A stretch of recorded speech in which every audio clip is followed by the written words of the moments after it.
Yes, good question. What is pension-led funding? Very simply, it's a process by which business owners can elect to invest some of their accumulated pension funds in their own enterprise, in their own future, rather than electing that same monies in someone else's business. So how is it possible to identify and value something as amorphous as intellectual property? Does it really have a value, and why can't the banks utilize it more readily as an asset class against which they're prepared to lend?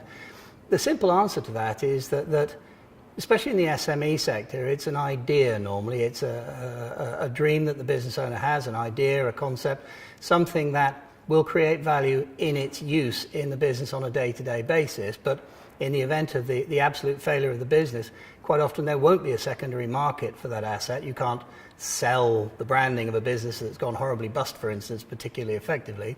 And so banks will be very reluctant to take that as their first line of security, quite simply because they can't auction it tomorrow for the amount that they're owed. The inference that intellectual property has no value is clearly wholly wrong. 70% of all the value of all the stock markets worldwide are based on intellectual property. And without intellectual property, Google owns some computers and Coca-Cola owns some syrups. Is an investment in my own business a good idea at this time? If you can honestly say that it's a sensible thing to do, then pension-led funding by definition is a sensible thing to do. If I owe a bank £100,000, for instance, that they can recall at any time and they have a charge on my house, I am absolutely at the mercy of them wishing to continue to lend me that money.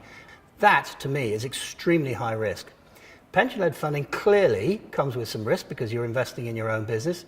However, I can honestly tell you I have yet to have a single client who's looked at himself in the mirror in the morning and gone, today, I am going to pull the plug on myself just to give me a hard time.